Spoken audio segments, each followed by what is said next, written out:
Hello everyone, दोस्तों मैं अरुण शर्मा। आप देख रहे हैं 10 सोच। दोस्तों स्टूडियो में बात करने वाले हैं फरीदाबाद हरियाणा के बारे में कि फरीदाबाद में बीजेपी वैसे ही पूरे हरियाणा में टिकट बंटवारे को लेकर इस बार घिरती नजर आ रही है। पर इसी बीचों बीच फरीदाबाद में भी उनका उलझन और बढ़ गई है, जहां उनकी शिक्षा मंत्री रही सीमा तिरखा की टिकट काट दी गई है, जिसके चलते बीबी में बवाल जारी है। और बीजेपी इस मसले से कैसे सुलझेगी कि पूरे हरियाणा में टिकट बंटवारा उनकी हार का मुख्य कारण बन सकता है। पर अभी तक सीमा तिरखा की आलोच जिस तरीके से उनको कुछ शब्द कहे वो अब तक आए नहीं है। पर क्या सीमा तिरखा इस टिकट कटने को शांति से लेकर बैठी रहेगी? दोस्तों अगर आप चैनल पहली बार हैं, जोड़ सकते हैं सारी वीडियो को। दोस्तों बात करते हैं सीमा तिरखा के बारे में कि जो बीजेपी में लगातार 2 बार उनको टिकट दी गई और जिस तरीके से बीजेपी में कैबिनेट में उनको अच्छे अच्छे पद दिए गए और अब लास्ट टाइम उनको शिक्षा मंत्रालय दिया गया, उसके बावजूद बीजेपी ने शिक्षा मंत्रालय के मिनिस्टर की ही टिकट काट दी। उनकी जगह नए चेहरे को बीजेपी ने मैदान में टिकट दे दी है।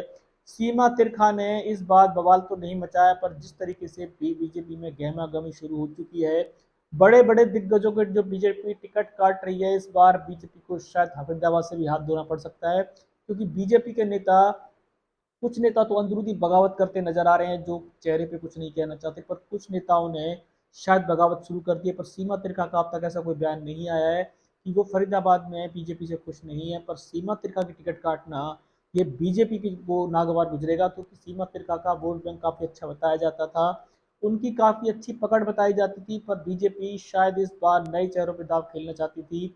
सीमा तिरखा को ये उम्मीद भी नहीं थी कि जिस तरीके से उनको शिक्षा मंत्रालय चल रहा है, जिस तरीके से मनोहर लाल खट्टर सरकार रातों रात ली गई थी, वही हाल फरीदाबाद में सीमा तिरखा के हाथ हुआ कि उनके हाथ से भड़कल की टिकट ले ली गई। सीमा तिरखा से जब ये रूबरू हुए, उन्होंने पूछा तो वो अभी भी बीजेपी का सिपा सलायर बता रही है। पर बीजेपी में वो कितने दिन रहेंगे? क्योंकि किसी भी नेता की हाथ की टिकट कटना उनके चेहरे के बयान बताते हैं कि वो कितना खुश है कितना नहीं खुश है। पर बीजेपी ने फरीदाबाद में पहले ही नरेंद्र गुप्ता की टिकट काट के विपुल गोयल को टिकट दे दी, जीते हुए कैंडिडेट की टिकट काट दी। वही हाल बीजेपी ने दोबारा किया कि उन्होंने जीते हुए कैंडिडेट की और शिक्षा मंत्री की टिकट ही काट दी। तो बीजेपी इस बार क्या साबित करना चाहती है? क्या वो हरियाणा में जानबूझकर हारना चाहती है, या बीजेपी के पास नए नए जुमले ऐसे हैं कि बीजेपी हर नया जुमला इस्तेमाल करना चाहती है? पर नरेंद्र गुप्ता की टिकट काटना तो बीजेपी को शायद भारी नहीं पड़ेगा। पर सूत्र बताते हैं कि जिस तरीके से सीमा तिरखा की टिकट बीजेपी ने काटी है, ये आने वाले संकेत है कि बीजेपी फरीदाबाद जैसे जहां उनका अच्छा गढ़ माना जाता था, वहां से भी बीजेपी शहरों में पीछे की ओर जा रही है। सीमा तिरखा की तरफ से अब तक आधिकारिक बयान नहीं आया, पर जिस तरीके से सीमा तिरखा को उम्मीद नहीं थी कि उनका शिक्षा मंत्रालय देने के बावजूद भी बीजेपी के कार्य से खुश नहीं है। नरेंद्र गुप्ता ने भी अपने बैनर पर्चे छपवा लिए थे, उनके पर्चे दीवारों पर आज भी लगे हुए हैं। पर उनकी जगह देखा जाए तो विपुल गोयल को टिकट दे दी गई। अब नरेंद्र गुप्ता भी एक तरीके से बीजेपी में शांति बनाए बैठे हैं। कांग्रेस की तरह अभी फिलहाल बीजेपी का फरीदाबाद में हाल नहीं है।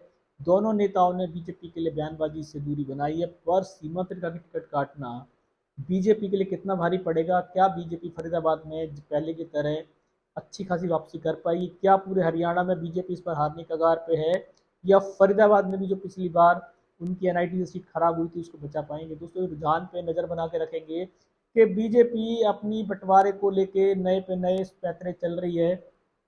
जीते हुए विधायकों की टिकट काटना बीजेपी को कितना भारी पड़ेगा? क्या बीजेपी सीमा तिरका की टिकट काट कर कोई नया जुमला साबित करना चाहती है? क्या बीजेपी पीछे की ओर जा रही है या आगे की ओर जा रही है? ये इस बार का हरियाणा का समीकरण आपके सामने है। इस रुझान पे कोई सटीक विश्लेषणों का लेके आएंगे। अगर आप चैनल पहली बार हैं, जुड़ सकते हैं आगामी सभी वीडियो को देखने। दोस्तों मैं अरुण शर्मा मिलूंगा नई सोच के साथ। अपना ध्यान रखें।